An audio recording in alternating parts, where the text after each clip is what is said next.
Welcome to the Igniting Your Dynamic Self show, sponsored by heartsofwellness.com, where strength meets soul. I'm Wendy Bjork, your mentor, bestselling author, and wellness guide. I help women navigating multiple sclerosis and other chronic illnesses take charge of their healing journey, mind, body, and spirit, one holistic step at a time. You're not alone, and this is your safe space to rise. Before we dive into today's episode, I want to let you know I do not dispense medical advice or prescribe any use of a technique as a form of treatment. My intent is only to offer information of a general nature to help you in your quest for emotional, physical, and spiritual well being. I'm so thrilled to connect with you today as we navigate this extraordinary time we're in together. If you're new here, welcome to the Hearts of Wellness family. And if you've been with me on this journey for a while, thank you for continuing to show up for yourself and this community. Today, we're diving into something truly magical that's happening right now in our collective energy field. We're in a window of profound possibility, a time when the universe is literally asking us, what do you want to create? Let me paint a picture for you of what's happening energetically between today and the end of February. We're in what I call a cosmic reset zone. The sky above us is offering a blank canvas. And here's the thing, whether you follow the cycles above us or simply trust your gut, you can feel it. There's a shift in the air. It's a quietness, a stillness that whispers, begin again. There's a beautiful dance happening right now between stepping into our individual power while simultaneously recognizing that we don't walk this path alone. We're being invited to lead from our truth and lean into community, to be bold and to be supported.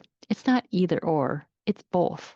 And for some of you, you might recognize yourself as someone who turns vision into reality, a powerhouse of manifestation. This window is practically designed just for you. Right now, you're being invited to plant seeds that will grow into your most abundant reality yet. But here's the thing, those seeds must be planted with intention, not force. This isn't about pushing, it's about planting. And for others of you, you're the wisdom keepers, the one who carry the energy of completion and can see the bigger picture. You're the teachers among us. During this time, you might feel a pull to release what's no longer serving you. Trust that instinct. Something inside is saying, let go to make room. Because how can you plant new seeds if your hands are still gripping last year's harvest? Regardless of where you are on your journey, we are all being invited into this energy of new beginnings right now. Think about what happens in nature during this time. Beneath the ground, invisible to the naked eye, seeds are beginning to stir. They're not sprouting yet. They're not breaking through the soil, but there's movement, there's preparation, there's potential organizing itself into form. That's what's available to you right now. I want to share something personal with you. As someone who has lived with MS or multiple sclerosis for well over 3 decades, I've been crucial about planting seeds. Not every seed looks the same. Some seeds are about physical healing. Some are about emotional release. Some are about relationships, career pivots, or spiritual deepening. The magic isn't planting the right kind of seed. The magic is in the planting. So many of us, especially of us navigating chronic illness, can fall into the trap of waiting for the perfect conditions.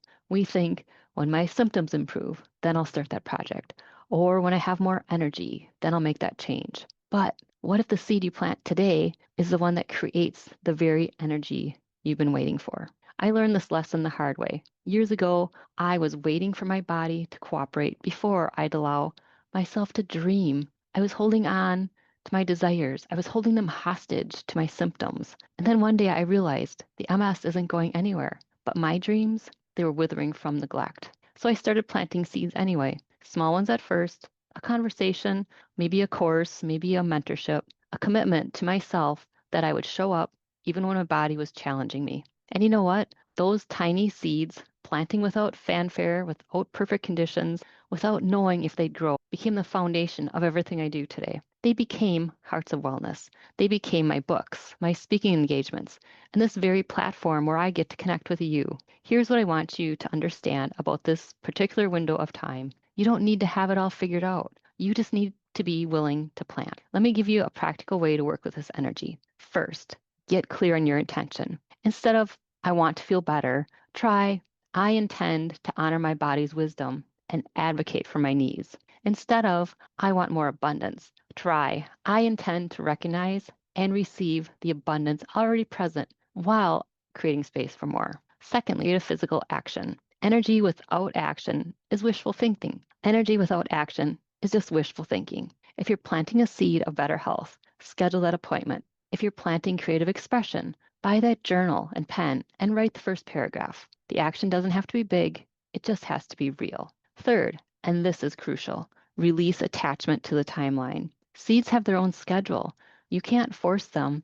You can only create conditions for growth and then trust. And I want to talk to you about trust because that's the secret ingredient. Planting a seed is an act of faith. You're putting something into the darkness, trusting it will transform. For those of us with chronic illness, this can feel really challenging sometimes. We've had our trust violated by our own bodies, so the act of trusting, of planting, and believing can feel like radical courage. But trust isn't about being naive, it's about believing in your ability to handle whatever comes. It's recognizing that even if this seed doesn't sprout, you have more seeds, more seasons, and more opportunities. As we move through the rest of February, I invite you to ask yourself, what seed wants to be planted through me right now? Not what you think you should plant, not what will work for someone else, but what wants to emerge through your unique expression. Maybe it's a seed of forgiveness, releasing a resentment you've carried for too long. Maybe it's a seed of creativity, finally giving yourself permission to create without judgment. Maybe it's a seed of rest, acknowledging that doing nothing is sometimes the most productive thing you can do. And speaking of planting seeds, if you're feeling called to explore how abundance can flow through your body rather than in spite of it, I'm hosting a very special guided experience on February 25th. We'll be diving deep into what it means to create abundance from a place of embodied wisdom. And if that resonates, I'd love to have you join us. You can find all the details at heartsofwellness.com. Whatever seed you choose to plant, know that this moment is divinely timed. The stillness you feel, that's not emptiness, that's readiness. That blank canvas isn't mocking you with its whiteness, it's inviting you to make your mark. If you're someone who tends to focus on creating systems and structures, remember that your power isn't in forcing growth, it's in creating the conditions for growth to naturally occur. Use this energy to establish support that will sustain your seeds as they develop. If you're someone who sees the bigger picture, remember that completion and beginning are not opposites. They're partners in the dance of transformation. What you release creates space for what you're calling in. Your wisdom is needed now more than ever. Share it, teach it, embody it. And for everyone listening, you are worthy of planting seeds. You are worthy of new beginnings. You are worthy of dreaming, even if your current reality looks nothing like your vision. I'll leave you with this. In nature, the most powerful growth happens in darkness. The seed breaks open in the soil before it ever sees the sun. It surrenders its original form to become something greater. And that breaking open, it's not destruction, it's the transformation. If you're in a season that might feel dark right now, if you're in the breaking open phase, know that you are right on time. Your seed is doing exactly what it needs to do to become what it's meant to be. Plant your seeds, trust the process, honor the darkness. Always know that spring always follows winter. Until next time, this is Wendy Bjork reminding you to ignite your dynamic self one holistic step at a time.